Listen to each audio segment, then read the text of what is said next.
ಇದು ಭಟ್ಕಳ ಹಾಗೂ ಬೈಂದೂರು ನಡುವೆ ಇರುವಂಥ ಶಿರೂರು ಟೋಲಲ್ಲಿ ಆಗಿರುವಂಥ ಘಟನೆ.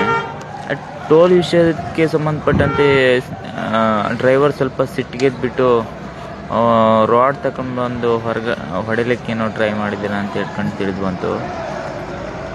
ಅಲ್ಲಿರೋ ಟೋಲ್ ಸಿಬ್ಬಂದಿಗಳೆಲ್ಲ ಬಿಕ್ಕಿ ಆಗಿಬಿಟ್ಟಿದ್ರು ಅವನ ಆರ್ಭಟ ನೋಡಿ.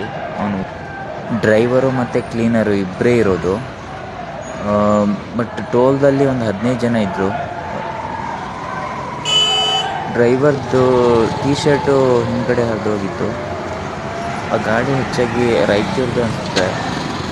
ಆ ರಾಯಚೂರು ಹುಡುಗನ ಧೈರ್ಯ ಮೆಚ್ಚಬೇಕು. ಗೂಡ್ಸ್ ಗಾಡಿ ಡ್ರೈವರ್ಗಳು ಎಷ್ಟೋ ದಿನದಿಂದ ಮನೆ ಬಿಟ್ಟು ಟ್ರಾನ್ಸ್ಪೋರ್ಟ್ ಸಲುವಾಗಿ ಮನೆಯನ್ನು ಬಿಟ್ಟು ಎಂಥ ಕಷ್ಟ ಬಂದರೂ ಫೇಸ್ ಮಾಡುವಂಥ ಧೈರ್ಯ ಇಟ್ಕೊಂಡು ಡ್ರೈವರ್ ಫೀಲ್ಡಿಗೆ ಬಂದಿರ್ತಾರೆ. ಲಾಂಗ್ ಟ್ರಿಪ್ ಡ್ರೈವರ್ ಆದರೆ ಖಾಲಿ ಡ್ರೈವಿಂಗ್ ಬಂದರೆ ಸಾಕಾಗೋದಿಲ್ಲ. ಇಂಥ ಸಿಚುವೇಶನ್ಗೆ ಒಂದು 10 ಜನ ಬಂದು ಒಂದು 15 ಜನ ಬಂದು ಹೊಡಿತೀನಿ ಅಂತೇಳೋ ಧೈರ್ಯ ಇರಬೇಕು. ಹಾಗಿದ್ರೆ ಮಾತ್ರ ಡ್ರೈವಿಂಗ್ ಫೀಲ್ಡಲ್ಲಿ